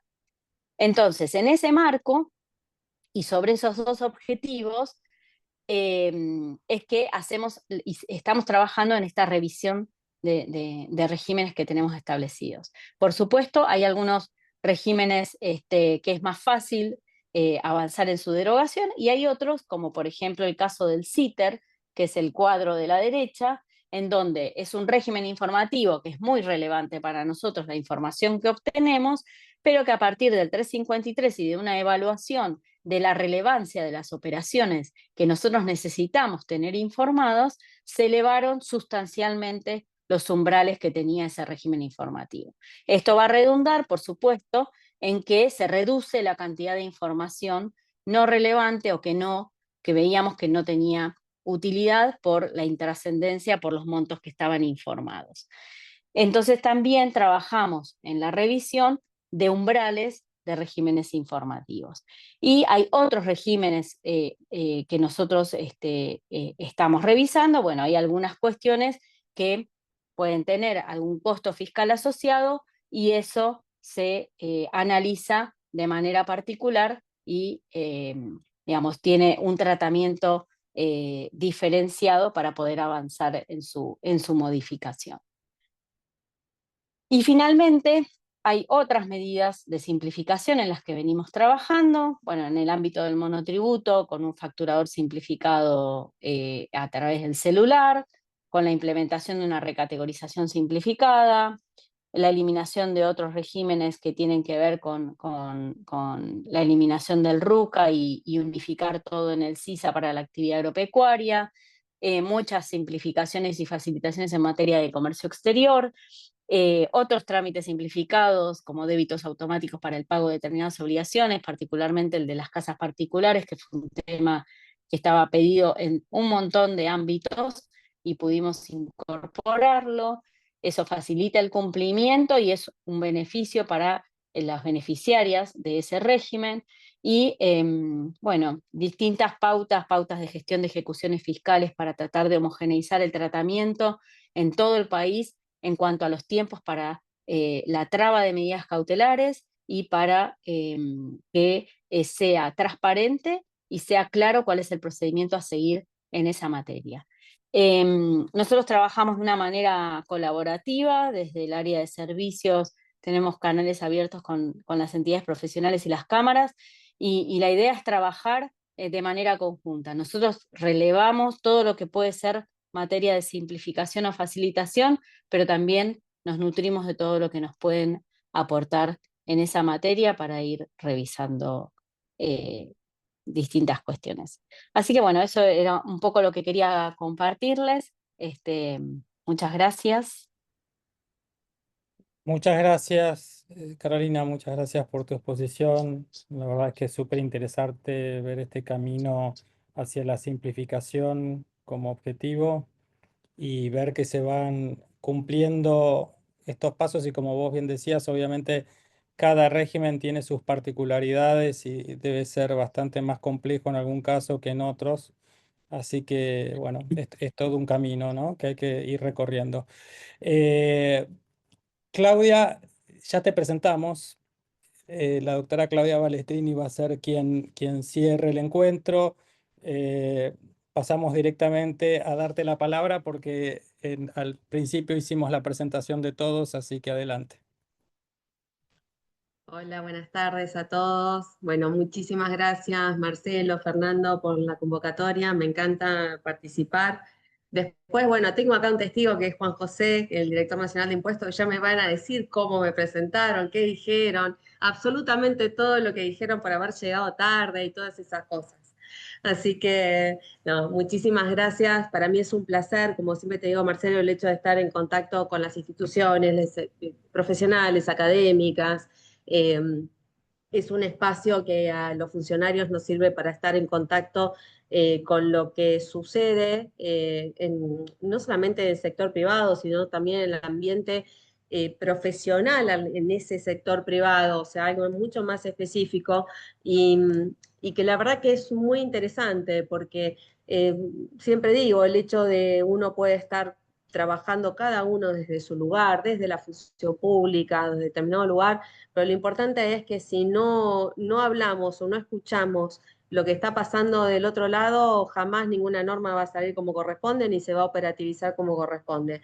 Destaco que también está Caro acá, que recién estuve escuchando parte de su exposición, porque la verdad que el trabajo en conjunto que se hace con ARCA es muy importante, desde la Subsecretaría de Ingresos Públicos digamos, se da origen a lo que es la política tributaria para que luego desde ARCA se implemente esa política y todas estas cuestiones de administración tributaria que planteó Caro realmente son muy importantes porque si no está implementado correctamente en tiempo y forma oportuna, tampoco sirve de nada la política tributaria, así que es un trabajo que hay que hacer en conjunto. Y si no los tuviésemos a ustedes, los profesionales, o que representan al sector privado, que tienen cada uno de sus clientes, las instituciones académicas, no nos daríamos cuenta de justamente dónde hay que corregir, porque uno puede implementar una política tributaria dentro de lo que es una política pública, y es una cuestión de ir en continua evaluación a los efectos de si realmente se está cumpliendo con el objetivo deseado. Así que yo me voy a referir un rápido repaso de lo que se estuvo haciendo en este último tiempo y hacia dónde vamos con la política tributaria del gobierno. Y por último, mencionar un par de dictámenes de la Dirección Nacional de Impuestos, cuyo responsable espero que no apague la cámara ni se vaya. Perdón que les haga esas bromas, pero con Juan José, digamos, ya está acostumbrado y me padece todos los días. Caro no, porque está en la vereda ahí cruzando la calle, pero bueno, un poquito también, con mis bromas y esas cosas. Eh, bueno, haciendo un repaso de lo que fue la política tributaria en este último tiempo, solamente en recordar dos leyes fundamentales, que es la 27742 y la 27743, teniendo en cuenta lo que involucraron esas leyes que tienen que ver, por ejemplo, con lo que fue el RIGI, el régimen de inversiones o de grandes inversiones, donde se dieron una serie de beneficios y yo digo que es un régimen promocional que es inédito en cuanto a las características que tiene y la certidumbre y seguridad jurídica a la que lleva en cuanto a su plazo de duración y a la estabilidad de esos beneficios que están comprendidos ahí. Que dentro de los beneficios, o sea, no voy a hacer un relato de lo que comprende, pero sí señalar temas que son sustantivos, como el tema, y ya se van a dar cuenta por qué. ¿Por qué señalo, por ejemplo, una reducción de la tasa societaria de ganancias para estas inversiones? También algunos temas de amortización acelerada, el tema de actualización de quebrantos, que también se van a dar cuenta por qué lo digo, ya cuando vaya terminando la exposición. Entonces, son ciertos beneficios que están convenidos en un régimen promocional y que la verdad que desde que se implementó, más allá de que estuvimos trabajando incluso con ARCA también muy a fondo para que el procedimiento de inscripción sea ágil y que justamente la aprobación de los proyectos sea ágil, la verdad que se está cumplimentando de una forma muy, muy eficiente y eficaz. Y a lo que voy es que tiene un contenido de seguridad jurídica que eso implica, por lo menos entiendo, es uno de los pilares con el que debe contar no solamente los regímenes en sí, sino el sistema tributario en general, para lo que uno pretende, que es justamente la realización de inversiones o recibir esas inversiones que se están esperando y que no dependen solamente de un tema impositivo, porque los incentivos fiscales no, o sea, están ligados sí justamente a buscar o asociados a una política pública. Cuando uno habla del gasto tributario, ese gasto tributario siempre tiene que estar asociado a una política pública. Pero si esa política pública ya se cumplió, que fue la política pública va destinada a satisfacer una necesidad que el Estado vio que está siendo requerida. Entonces, se implementa una política pública con determinadas dispensas, determinados beneficios, pero no tiene que ser la única herramienta para justamente el fomento de inversiones. Tiene que ver también con un tema de seguridad jurídica, tiene que ver también con el hecho de infraestructura y de transmitir una gestión que traspase, es decir, que sea una política de Estado y no solamente una política de gobierno. Y por eso está planteada en estos términos todo lo que es el régimen promocional del RIGI. También lo que estuvimos haciendo es revisar gastos tributarios, justamente porque tiene que ver con otros regímenes vigentes y que tal vez en algunos casos ya han cumplido el objetivo de la política pública a la que estaban asociados. Dentro de la 27743, ahí hay una primera señal de lo que se pretende hacer en cuanto a política tributaria, en cuanto a lo que fue una modificación del impuesto a las ganancias con una generalización, en este caso todavía parcial de la base, y yendo a una modificación en las escalas, con actualizaciones ya previstas y demás.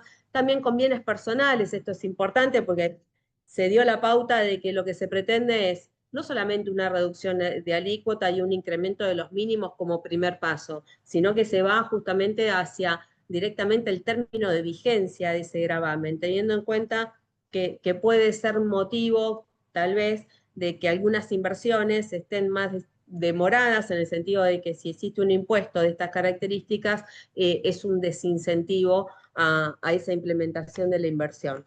Y después también, bueno, no voy a detenerme demasiado con esto, así vamos a temas que pueden ser más relevantes en cuanto a lo que se viene, pero también existe una regularización, existe todavía vigente una regularización de activos que tuvo como objetivo no un objetivo recaudatorio, sino más que nada un objetivo de volcar esos fondos, con lo que me refiero a lo que fue la parte de blanqueo de fondos, de dinero en efectivo, volcar esos fondos en la economía real.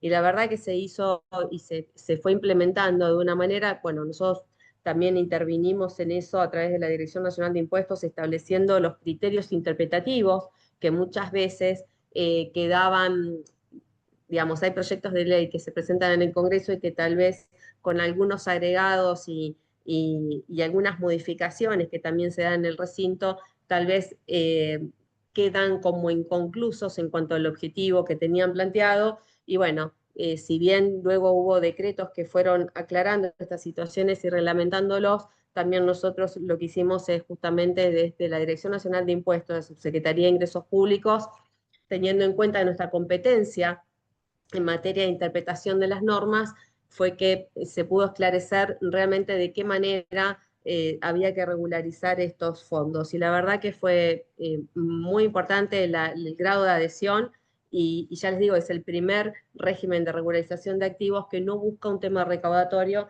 sino el objetivo de volcar esos fondos en la economía real. Perdón. Y después, también, bueno, uno de los ítems que es la eliminación de impuestos distorsivos, por eso es que también se eliminó el impuesto a la transferencia de inmuebles. Ahora, bien, ¿para dónde vamos? Este es un primer paso. Bueno, en realidad por eso dije, tengamos en cuenta RIGI, tengamos en cuenta lo que se hizo en la 27743, y bueno, vamos a un sistema tributario donde exista una generalización de las bases, es decir, eliminar las dispensas, que la base sea plana, que no sea hueca la base imponible. Estoy hablando tanto en ganancias como en IVA, pero con una reducción de alícuotas. Por eso digo, miremos el 25% que hay en RIGI, porque es hacia dónde vamos, hacia una reducción de alícuotas del impuesto a las ganancias, pero justamente con una base más amplia, es decir, que no existan dispensas, tanto desde el punto de vista objetivo como subjetivo, que ya no están asociadas a una política pública que deba ser atendida, o una necesidad que debe ser atendida. Además, esas dispensas o ahuecamiento de la base imponible, en lugar de reconocer situaciones dispares, lo que hace es generar disparidades en muchas ocasiones. Entonces, eso con relación a ganancias, y con relación a lo que sería el impuesto al valor agregado, la idea es la misma. Estamos hablando ahí ya no de un impuesto progresivo, sino de un impuesto regresivo. Por eso también vamos hacia una generalización de la base del impuesto, y muy importante en cuanto a la reducción de la alícuota también del impuesto de valor agregado. Y que ya no exista un quiebre de alícuotas, que lo que hace justamente es entorpecer o burocratizar todas las gestiones que después hay que hacer ante ARCA, donde hay que pedir restitución de créditos fiscales, porque en las cadenas productivas se compran al 21%, se vende al 10,5%, y es un lío porque lo único que hace es ocasionar problemas financieros a las empresas, pero no por alguna demora de ARCA, sino que hasta que se hace todo el procedimiento de verificación. O sea, no tiene sentido, lo mejor es no tener estas alícuotas diferenciales.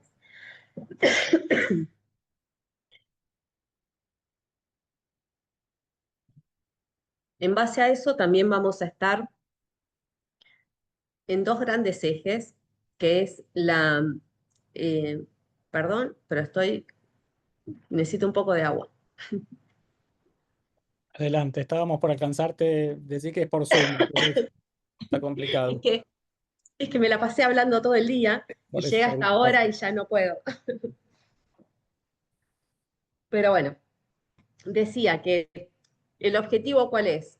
Y ya lo ha dicho también nuestra máxima autoridad: la eliminación de la cantidad de impuestos en esta reforma tributaria, y la eliminación de los efectos de los impuestos distorsivos o de los impuestos distorsivos en sí.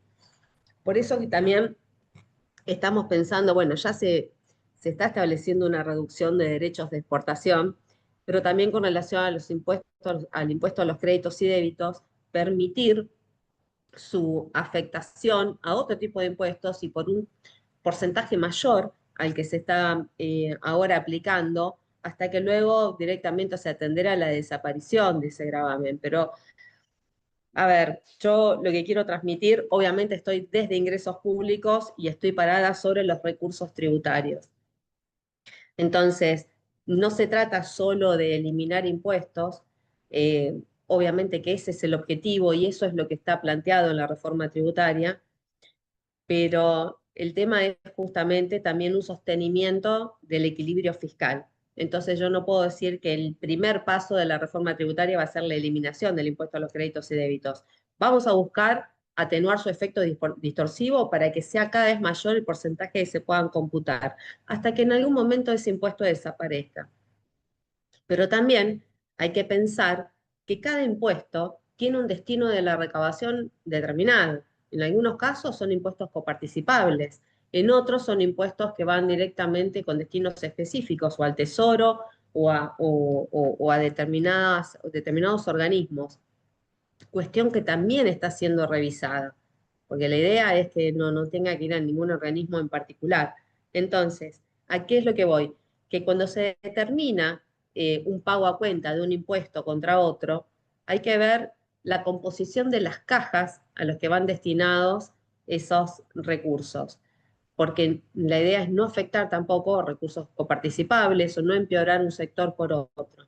Entonces, por eso, cuando se decidió extender también la posibilidad de cómputo del impuesto a los créditos y débitos contra seguridad social, los recursos de seguridad social, pero digamos para un sector más pequeño de contribuyentes, justamente se tuvo en cuenta eso, el destino de la recaudación de ambos institutos van al sistema de seguridad social, entonces no se ocasiona un perjuicio adicional. Entonces, a lo que voy es que en la reforma tributaria tenemos que, como lineamiento, ¿qué tenemos que pensar? Tenemos que pensar en alícuotas más reducidas, tanto de IVA como de ganancias, en ir acercándonos a las características y especificidades que hoy tiene el RIGI para grandes inversiones, como algo generalizado para aplicar en un futuro como principales pilares del sistema del impuesto, del impuesto a las ganancias, ir a una eliminación de impuestos, ¿sí? De cantidad de impuestos, y atenuar en un principio el efectos distorsivos de algunos gravámenes. Todo ello de la mano de una simplificación. Por eso digo de lo importante que es este trabajo en conjunto con ARCA. Nosotros podemos hacer todas estas medidas de política tributaria, pero necesitan sí o sí terminar operativamente de manera simplificada. Y empezando la simplificación por la política misma, es decir, menor cantidad de impuestos y menor comprensión también, o sea, que mayor comprensión de lo que está establecido en la letra de la ley de cada gravamen. A eso también se le llama simplicidad. Y bueno, después también comentarles que dentro, en realidad no está formando parte de una reforma tributaria, pero sí lo estamos analizando a nivel internacional. Nosotros desde Ingresos Públicos somos autoridad competente en materia de convenios para evitar la doble imposición. Y si bien estamos todavía, o sea, negociamos con distintas jurisdicciones, tenemos abiertas varias negociaciones, estamos modificando también nuestro modelo de convenio, que tiene algunas características del modelo OCDE y algunas que habían quedado también de Naciones Unidas. Lo que estamos viendo es una modificación de nuestro modelo propio, que es el que usamos cada vez que intercambiamos modelos con otras jurisdicciones, y tienen que ver también con esa simplificación y también algunas modificaciones. Por ejemplo, nuestra ley interna tiene en cuenta el 7% o impone con el 7% a los dividendos para girar, estoy hablando en este caso para girar al exterior por el hecho de que estamos hablando de convenios para evitar la doble imposición, ¿no? Y los convenios actuales, teniendo en cuenta que parten de una base de que son de periodos muy anteriores o algunos más recientes, pero que había otra alícuota vigente, plantean la alícuota entre el 10 y el 15%. Entonces estamos negociando un 10-15% que nunca lo vamos a poder aplicar porque nuestra ley interna dice el 7%. Entonces, bueno, ya vamos a dejar de exigir ese tipo de requisitos cuando reconociendo que nuestra ley interna posee una alícuota menor. También algunos aspectos que complicaban la aplicación de las alícuotas preferenciales, que tienen que ver con las transferencias de tecnología, los contratos de transferencia de tecnología que se indicaba como requisito en el protocolo, el hecho de su inscripción, si no aplicaba ley interna y si no, la alícuota peor del convenio, la que está, o sea, la más cara, por así llamarlo, dentro de la cláusula 12 de regalías. Entonces, estamos justamente revisando todos esos aspectos condicionantes que estaban en nuestro modelo de convenio para ir a algo más simplificado y también, digamos, todo esto viene de las últimas negociaciones que estuvimos haciendo y que son temas que son reclamados por las otras jurisdicciones y que nos parece que eso va a llevar no solamente más certeza jurídica, sino que además va a promover un corto plazo para las negociaciones que quedan pendientes. Nosotros tuvimos que explicar en varias ocasiones por qué seguíamos exigiendo el 10 y el 15% de dividendos cuando en realidad nuestra ley interna indica el 7%. Entonces podría darse la sospecha de decir, bueno, entonces van a subir la tasa de dividendo de la ley interna. No va por ahí. Entonces, por eso es dar certeza y previsibilidad. Por eso vamos a modificar también nuestro modelo de convenio.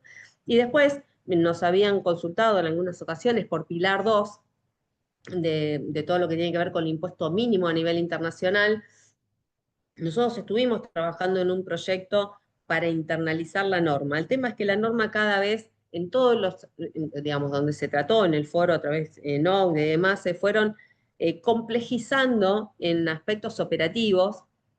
Entonces, a la hora de internalizar, lo que dijimos es, bueno, vamos a ver de qué universo de contribuyentes quedaría comprendido dentro de lo que es Pilar 2. ¿Por qué digo esto? Primero, para aclarar que no es ningún impuesto nuevo, sino que si lo aplicamos tendría que ser dentro de nuestra ley de impuesto a las ganancias. Y en segundo lugar, el análisis que hicimos es el siguiente.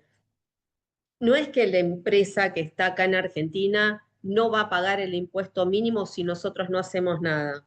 Si nosotros no hacemos nada y esa empresa tiene una controlante en el exterior, por ejemplo en España, que aplica impuesto mínimo, igual lo va a pagar, nada más que el Estado argentino no lo va a recaudar, pero lo va a recaudar España. Entonces queríamos ser muy cuidadosos con el análisis. Y lo que estamos haciendo, en lugar de pensar en una internalización de gravamen, es revisar los casos donde vemos que se puede dar la aplicación del impuesto mínimo porque están vinculados a dos regímenes promocionales. Entonces, tal vez, y más aún que ahora estamos revisando todos los regímenes promocionales vigentes, modificando algunos aspectos de los regímenes promocionales, directamente no tendríamos casos de aplicación ni necesidad de internalización de ese impuesto. Ustedes saben que Estados Unidos, previo a la última reunión de G20, indicó también que no deberían aplicar impuesto mínimo con Estados Unidos teniendo en cuenta la normativa interna que tiene ese país.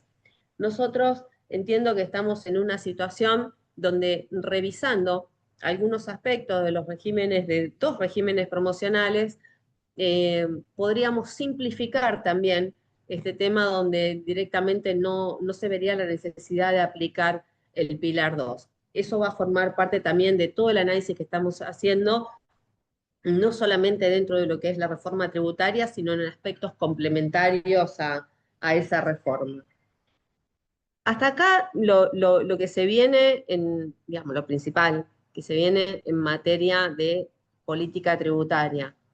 Repasando, lo principal es la simplificación en cuanto a la reducción de la cantidad de impuestos y también en atenuar aquellos efectos distorsivos de los que aún podrían quedar vigentes y con vida limitada.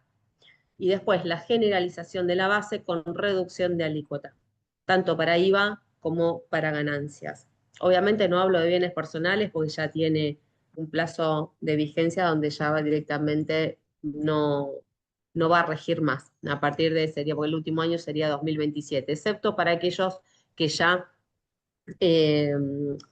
digamos, solicitaron adherirse al REIBP, al régimen anticipado y régimen especial de ingreso de bienes personales, y que ya no van a tener que escuchar de ese impuesto digamos, teniendo en cuenta de que ya hicieron el ingreso por los próximos 5 años. Y aquellos que regularizaron, digamos, sería el año de regularización más 4 años más. Bueno, yo no sé, por mi Claudia, caso, Sí, Perdón por decime, sí, acá decime. del auditorio tenemos una pregunta que me adelanto a introducir que tiene que ver con si se trabaja en Sí. alguna idea sobre la integración del IVA a ingresos brutos contra las provincias. Pregunta Norman Williams. Se están analizando distintas alternativas, pero no solamente hablando de integración. Eh, digamos, ya una digamos, fue de público conocimiento, pero se están analizando distintas alternativas, porque cada una, si uno habla de integración, entonces también se vincula indirectamente con lo que es la coparticipación. Entonces, tenemos que ser muy cuidadosos con el tema de las propuestas que se hagan. Por ahora, lo que nosotros estamos haciendo desde ingresos públicos es ver la estructura del gravamen. Es decir, cómo se hecho imponible alícuota. Y si hay alguna deducción o dispensa, ver si esa dispensa queda o no. Entonces, es eso. Y en el caso de IVA, unificación de la alícuota. Y en ambos casos, reducción de la alícuota. Entonces, no estamos viendo, digamos, obviamente que sí se van a analizar distintas opciones, pero no estamos ahora en esa etapa, sino que estamos viendo la estructura del gravamen en sí. Por eso me referí solamente a eso. Perfecto. Eh, yo no sé cuánto tiempo me queda porque quería comentar dos dictámenes Adelante. y después si hay alguna consulta, obviamente, bueno, ya Marcelo me conoce de que hablo demasiado y por eso me estaba fijando y me estaba sonando el celular y no sabía si era Marcelo que me decía, ya está, ya terminaste, pero no. Bueno, voy a comentar rápidamente dos dictámenes. Igual, bueno, sí comentarles, yo creo que ya muchos de ustedes lo saben, es que en la página de ingresos públicos dentro de la Dirección Nacional de Impuestos comenzamos a publicar los dictámenes que estamos firmando, obviamente aquellos que no involucren secreto fiscal, y eso es muy importante para nosotros porque nada, y por eso agradecía la convocatoria, vos, Marcelo, Fernando, porque nuestro interés es estar transparentados, ingresos públicos con sector privado, con instituciones académicas, instituciones profesionales, no solamente tener habilitado un constante canal de comunicación, sino también que puedan acceder a lo que nosotros vamos analizando día por día. Y muchas veces, y por esta cuestión de que a veces las normas tributarias pueden dar a una doble interpretación, es que es importante que los dictámenes de la Dirección Nacional de Impuestos se conozcan. Incluso estamos viendo de aquellos que contienen secreto fiscal, ir haciendo como un resumen de las conclusiones para también volcarlas, pero por el hecho de volcar la conclusión en sí de la interpretación, obviamente todo lo que tiene que ver con el caso planteado o no, pero sí mostrar la conclusión sobre determinada consulta técnica que se haya hecho. Yo creo que es importante en esto de ser transparente, de dar rápida respuesta, que el contribuyente no tenga que iniciar un trámite GEDE que dura a lo mejor más tiempo del deseado. Por eso muchas veces en los lugares donde voy, y lo voy a hacer en este también, voy a dar mi mail oficial, que es C de Claudia Balestrini, B larga una sola L, @mecom.gov.ar. ¿Por qué? Porque muchas veces pueden llegar consultas o quieren hacerlo a través de presentación ciudadana y demás, es perfecto, pero si quieren llegar a una consulta de una manera, digamos, que necesiten canalizarla en tiempos más rápidos y demás, escriben a mi correo y si es necesario, se hace un expediente y si no, bueno, analizaremos el caso y lo publicaremos también en la página en el caso de que sea procedente. Bueno, para no hablar tanto, porque ya me estoy quedando sin voz, voy a hablar de dos dictámenes. A ver, nuestros dictámenes hacemos el análisis técnico de lo que hoy está vigente como legislación. No quiere decir que nos guste o no nos guste lo que está vigente, porque por eso también presentamos propuestas de modificación.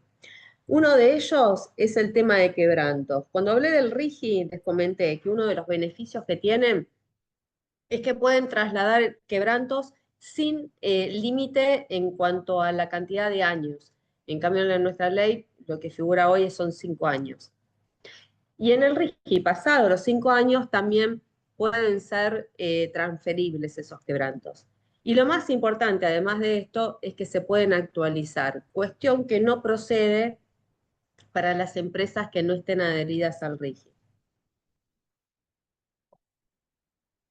Este tema fue un poco controvertido cuando lo dije en la Asociación Argentina de Estudios Fiscales. Está Ofelia ahí, ¿no? Hace unos minutos Y acá estoy, Claudia. Loca. Sabía que me estabas escuchando. Quería ver Atrás si de los fuegos cambiábamos de artificiales. opinión. Si vos me convencías o si te tengo que convencer yo a vos.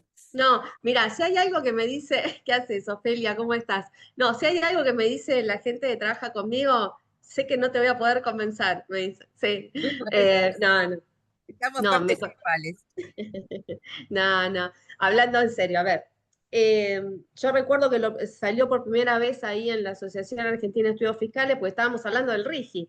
Y yo lo que dije es, mirá, tiene este beneficio, pueden actualizar, cosa que no pueden hacer las empresas ahora. Y ahí se abrió una discusión y por eso nosotros hicimos la interpretación de la norma en cuanto a por qué decimos que no se pueden actualizar. Ya no sabemos si es una excusa que se queda sin voz o que no quiere ampliar la posición. No, sí, no, ahora No te voy a quiere hablar de decir, no. quebranto. Mira, si hay algo, no hay tos, ni gripe, ni resfrío que me quite las ganas de hablar.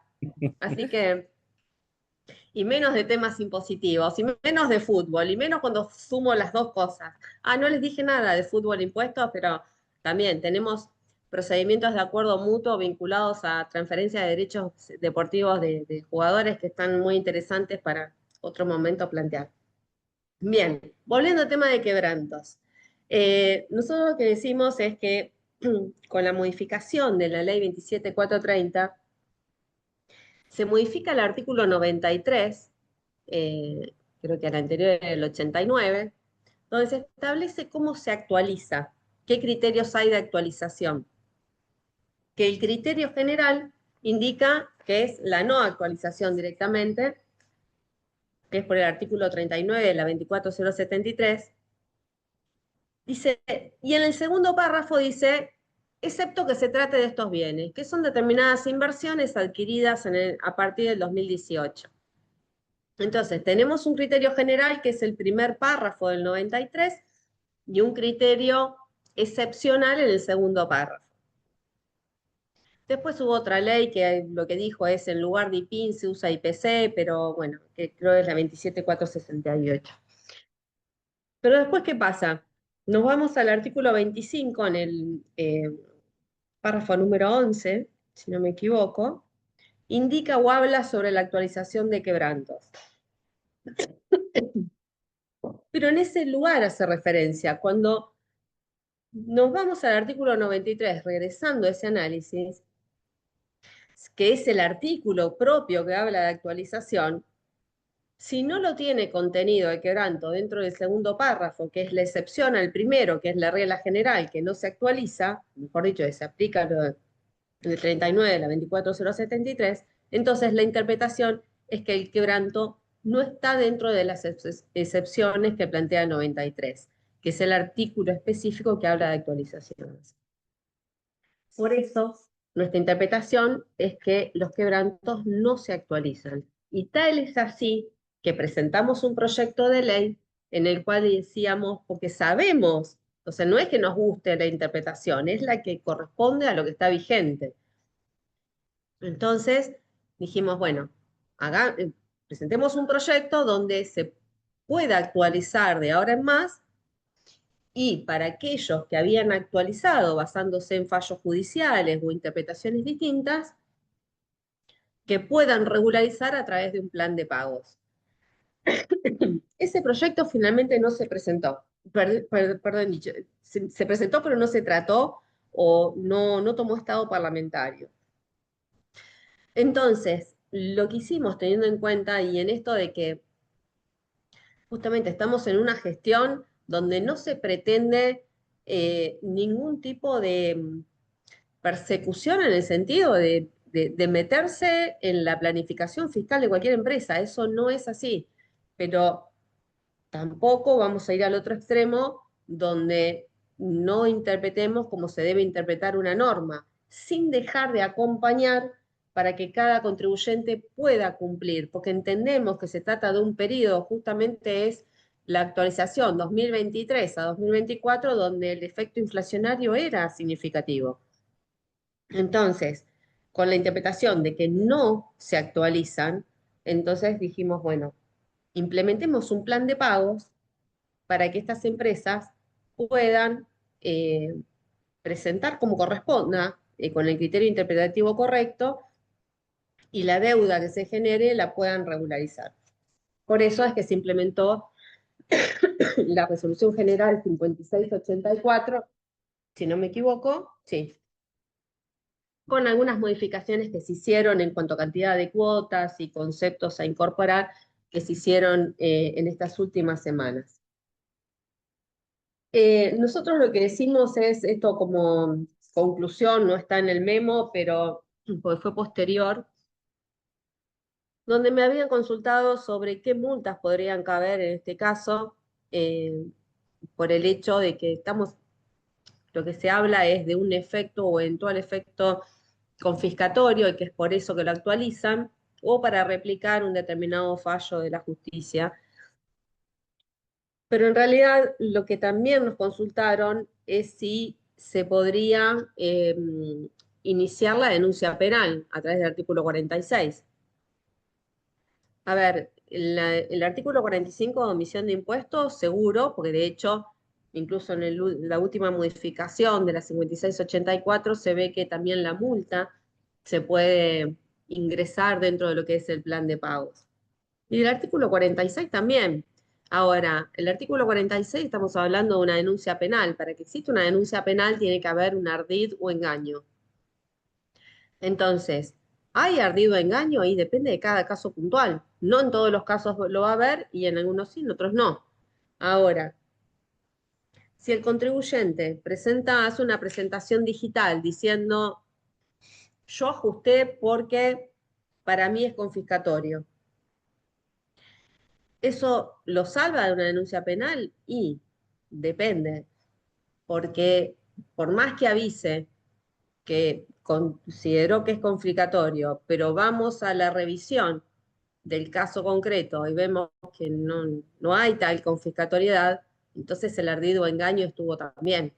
Entonces no es suficiente con decir, levantar la mano y decir, mira que yo actualicé porque para mí es confiscatorio.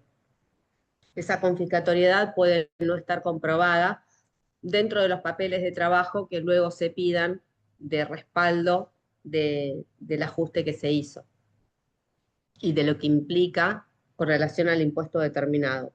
También hay casos donde el ajuste, digamos, lo han incluido de manera equivocada o en otros campos de la declaración que no correspondían. Y bueno, digamos, son todos casos para considerar caso por caso. No se puede decir que en todos hay ardido engaño, tampoco se puede descartar e ir al sentido opuesto.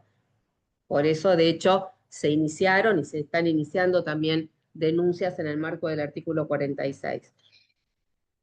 Y por eso también, porque esto no va, como les decía antes, esto no se trata de castigar nada, todo lo contrario, se está acompañando y en las últimas modificaciones hasta el plan de pagos, digo, se extendió con una cantidad de cuotas que realmente acompañan al contribuyente que quiere cumplir realmente con lo que la ley indica y con lo que interpretamos como autoridad competente que la ley indica. Y ahora me voy a un tema que a Ofelia le va a gustar y a todos le va a gustar. Así termino con algo positivo y no me matan antes de que me vaya. Igual me quedo dando respuesta. El otro tema tiene que ver con el responsable sustituto en el impuesto sobre los bienes personales, en acciones y participaciones societarias. En este caso, nada, se analizó lo que es la relación jurídico-tributaria. A ver, hoy le decía a Juan José que cuando leíamos, bueno, cuando en impuestos hicieron el dictamen y después lo leíamos, decíamos, bueno, acá invocamos otra vez a Harach, a nuestro querido Ernesto Celdeiro, que también lo invocamos ahí como parte del análisis, todo lo que es el aquecimiento del hecho imponible, la relación jurídico-tributaria, dónde está el contribuyente o deudor por deuda propia, dónde está el responsable por deuda ajena, qué tiene que ver el responsable por deuda ajena con el hecho imponible así, que son justamente los hechos que se dan en la realidad y que se corresponden a los presupuestos que tuvo en cuenta la norma para decir que nace la obligación tributaria.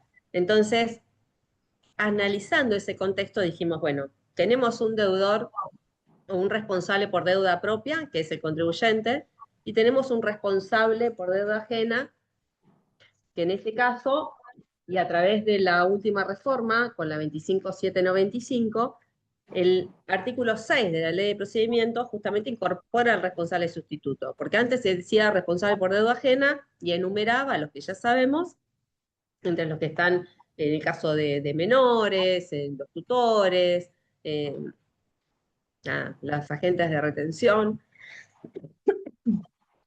Pero esta ley lo que hace es incorporar al responsable sustituto, pero separadito del resto de esos otros contribuyentes, de esos otros responsables por deuda ajena que recién nombré. Entonces, ¿qué pasa con el responsable por deuda ajena? La ley expresamente lo tiene que nombrar, porque no está directamente vinculado al nacimiento del hecho imponible ni al acaecimiento del hecho que se tuvo en cuenta en la norma para que nazca la obligación de pago o lo que es la obligación tributaria. Y en el caso del responsable sustituto, no está al lado del contribuyente o responsable por deuda propia, está en lugar del contribuyente o responsable por deuda propia. Por eso hay una gran diferencia. Y por eso es que nosotros interpretamos, más allá de que obviamente la justicia también dio el puntapié inicial con rectificaciones Rivadavia y otros fallos más recientes, donde directamente hay una identidad, o sea, lo que sucede es que el responsable por deuda ajena, en este caso el sustituto, está en el lugar del responsable por deuda propia, que es el contribuyente. Si el responsable sustituto tiene un saldo a favor de libre disponibilidad y a su vez tiene la obligación que decimos de, como responsable sustituto de pagar el impuesto de bienes personales en el marco del 25.1, puede hacer uso de lo que indica el artículo 28 de la Ley de Procedimiento en materia de compensación. Lo que obviamente tendrá que hacer ARCA es corroborar que se dé, o sea, el saldo acreedor y deudor en este sujeto que es el responsable sustituto, que por un lado está en lugar del contribuyente o responsable por deuda propia, y por otro lado tiene su propio saldo a favor de libre disponibilidad.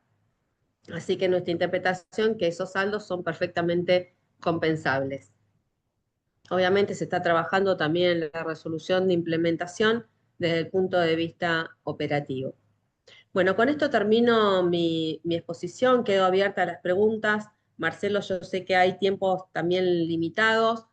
Yo lo que les pido, tanto a Fernando como a Marcelo, que todas las consultas que lleguen y que no lleguen a ser respondidas ahora, que nos las hagan llegar, porque justamente nuestra idea es, para nosotros son insumos para futuros dictámenes.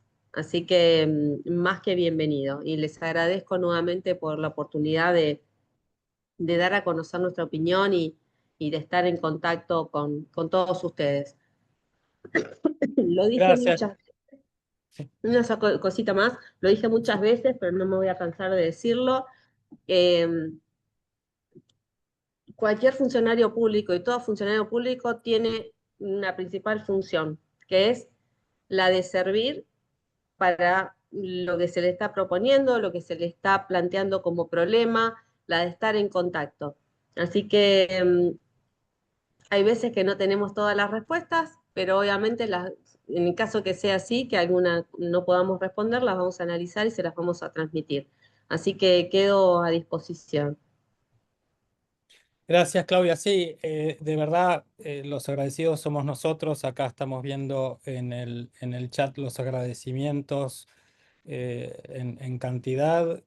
Podemos o no coincidir con las apreciaciones, pero es muy valioso ya el solo hecho de poder, digamos, conversar sobre estos temas y que ustedes del lugar que ocupan estén abiertos no solo a exponer y a comunicar, que de por sí es importante, sino también a escuchar las razones y las posturas que tanto desde la academia como desde lo profesional podamos llegar a tener.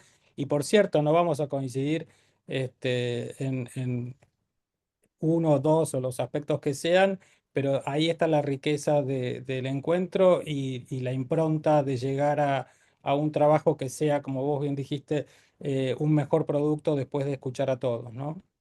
Fer, Yo también quiero agradecerle a los tres expositores. No sé si tienen tiempo, porque ahí Claudia sabía que tenías que ir a otra reunión. Te agradezco en particular. No sé si vos, No sé a qué hora termino hoy, Fernando.